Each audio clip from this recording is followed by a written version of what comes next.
A sweeping, unprecedented, and historically successful operation that my administration has carried out in recent weeks to arrest, prosecute, and permanently remove members of foreign drug cartels from American soil. And the people gathered around this table are the ones that are doing it, and in this room. The cartels are not just criminals, they are a core national security threat. They are waging a quiet war on America, and most people don't even realize it. 11:42 p.m., Interstate 40, somewhere between Oklahoma City and Little Rock. The highway was a river of darkness, lit only by the headlights of long-haul freight trucks moving east. An Arkansas state trooper parked in the median, switched on his lights, and pulled out behind a massive 18-wheeler. What appeared to be a routine Department of Transportation safety stop was about to reveal something much bigger. The truck belonged to Transnational Freight Services, the third largest trucking company in the United States. Its logo was familiar on highways across the nation. Major corporations trusted it to move everything from car parts to consumer electronics. The driver, a 6-year veteran with a spotless record, complied politely. His logbook was perfect. The paperwork matched the cargo. At first glance, this was just another load of industrial machinery heading to Atlanta. But when inspectors ran a portable density scanner along the trailer, it flagged something unusual. The cargo didn't match the density readings. The steel parts should have been heavier. There was a 400-pound discrepancy. The inspectors drilled a small, precise hole in the trailer wall. There was no insulation or fiberglass, just a false panel hiding a hydraulic void. They peeled back the panel, and what they found shocked them. Inside, stacked with careful precision, were 340 kilograms of pure cocaine. The plastic wrapping bore a scorpion logo, a known symbol of a cartel, and it had a street value of $12 million.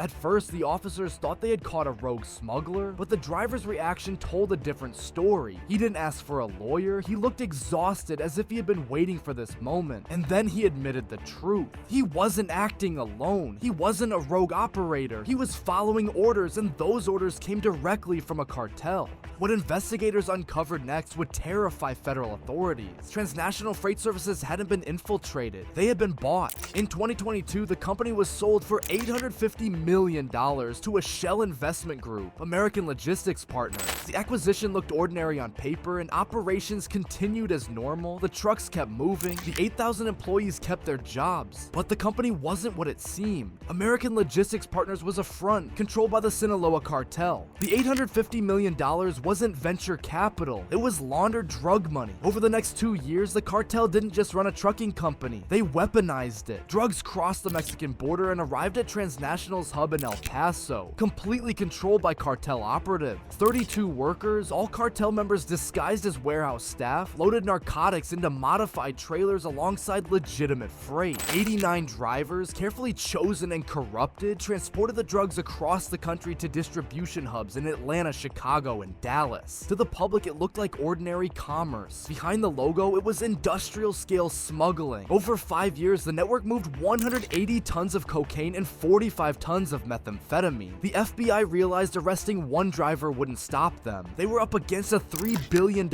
empire. One wrong move and the cartel could destroy all evidence and vanish. The operation to take down the network was codenamed Rolling Thunder. For 3 weeks, the FBI worked in complete secrecy. They subpoenaed shipping records, traced trucks making suspicious deviations, and installed GPS trackers on the vehicles of the 89 drivers. Surveillance teams observed as trucks entered warehouses where no legitimate cargo was unloaded. By July 2025, the trap was set. Investigators had identified 23 warehouses in 14 states acting as distribution hubs. But the challenge was enormous. How do you arrest 89 drivers constantly moving across the highway system? How do you raid 23 facilities at once? On July 15th at 5 a.m. Eastern Time, the answer arrived. FBI SWAT teams, DEA agents, and state police units across 18 states moved into position, tracking GPS signals in real time. Some drivers were asleep, others were driving, and some were loading cargo. At 5:30 a.m., Operation Rolling Thunder went from observation to full engagement. In Texas, 3 trucks moving in convoy toward Houston suddenly saw flashing lights. This wasn't a routine stop. FBI tactical vehicles boxed them in. Agents moved quickly, weapons drawn, pulling drivers from their cabs before they could reach encrypted phones. drones. K9 units signaled on the trailers, and density scanners located hidden compartments. Inside, 600 kilograms of cocaine were discovered stacked like bricks. At the same time in Georgia, a routine truck stop turned into a raid zone. 4 drivers sitting in a diner were arrested mid-conversation. Outside, their trucks were surrounded, containing millions of dollars in narcotics. In Illinois, an automotive parts warehouse on the outskirts of Chicago was breached. This wasn't legitimate freight storage, it was a processing plant. Agents found 12 employees, cartel operatives, unpacking shipments and extracting 2 tons of methamphetamine from hollowed industrial machinery. Chemical dust filled the air while legitimate cargo sat untouched in the corners. Meanwhile, in Memphis, federal agents moved on the corporate headquarters of Transnational Freight Services.